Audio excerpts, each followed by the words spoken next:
Hey guys, Andrew here, and I'm going to show you guys my hydroponic system. So if you're like me, and you like keeping plants, but you can oftentimes get caught up in your own busy day, you forget to water them sometimes. Well, this is no good for the plants, because then they die, and then you have a bunch of brown, rotten plants, which isn't good for anybody. So my solution is quite simple. I made my own hydroponic system.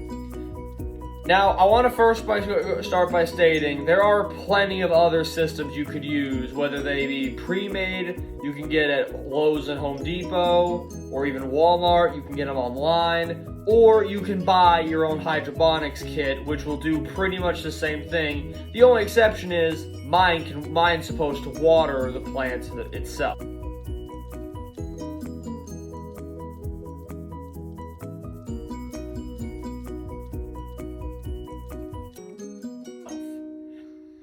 So there are a plethora of other solutions out there that can be taken advantage of, and being completely honest, they're probably cheaper and more user friendly.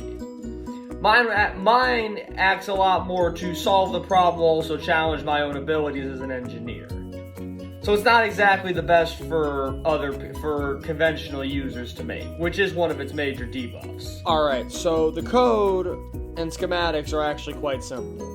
So the only real external 3D printed part I have is this component housing that's designed to protect the sensitive components from the water, but also adjust for the angle of the pot.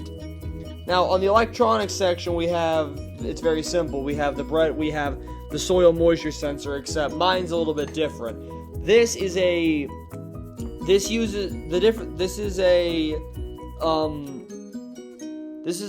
DC soil moisture sensor, and I'm using a capacitor. The big difference is the one you're seeing right now on the screen uses a direct current to measure the moisture readings. However, as in, it fires a constant stream of electricity through the soil and measures the resistance.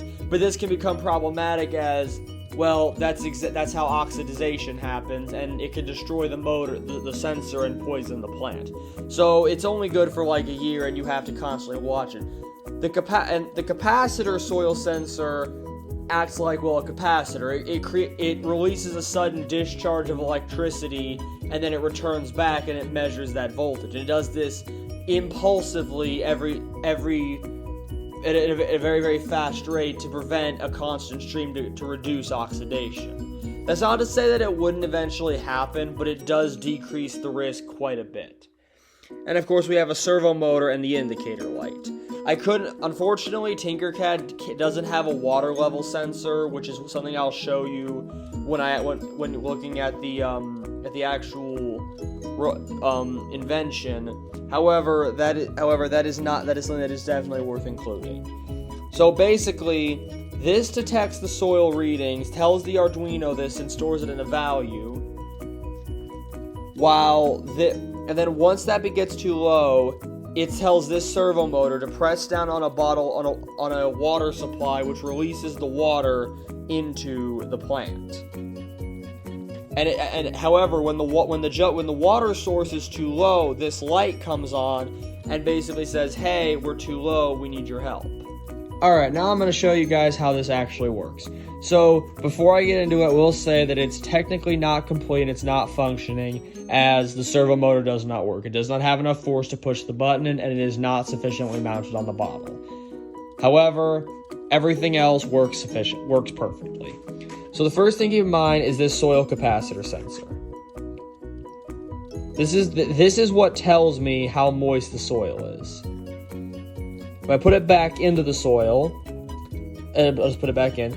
So first off, let's pop over to this, and we can see this number here, the bottom one, where my mouse cursor is the soil reading. It's a very low number because it has a very low resistance rate, meaning that it's very wet soil. Makes sense, as I've been watering this on occasion during testing. However, if I take it out, the number will go up. I put it back in, the number goes back down. Now, the second thing to keep in mind is this is the water level sensor. The water level sensor is there to tell me how much water I have in reserve. Ergo, because this thing would be rather useless if it ran out of water and I didn't realize it. And it connects to this LED light. When the water sensor goes below a certain margin, this light comes on, and this tells me, hey, you need to put more water in the tank. Now to show that what it looks like is right now, because of where the water sensor is located, it's not submerged. That's why the light's on. But if I flip this bottle over, the light goes off because now the sensor is being submerged. And again, it's supposed to work in like this, where it would sit over the plant, and whenever the soil reader got too low, it would go on its own. But again, like I said, the servo motor doesn't have enough power to hold that. Other issues that have arose is installing the motor has caused the bottle to take too much damage that you can see it doesn't sufficiently hold the water.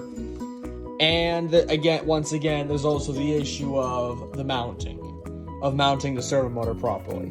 Otherwise, all the other systems work quite well. The capacitor sensor transmits reliable data, and the water level sensor is pinpoint of when the bottle needs to be refilled. So this is pretty much. So all in all, I'd say this project was actually pretty successful. Granted, it doesn't work entirely, but it's a small detail that I can go back and correct later at my time convenience. Something I did take away from this is, once again, mounting is one of the most important things to keep in mind, as the electrical systems usually have built-in code. Motors are always a bit more finicky than you realize. Changes I would make is I would try to get a different bottle, as again this one was damaged a lot, and also I'm worried not all of the detergent was washed out of it, which shouldn't hurt the plant right now, but I definitely wouldn't want it for long-term use. I would want to go for something like glass or plastic that's never been used. But all in all, I am very satisfied with this project, and I hope you guys were sufficiently entertained.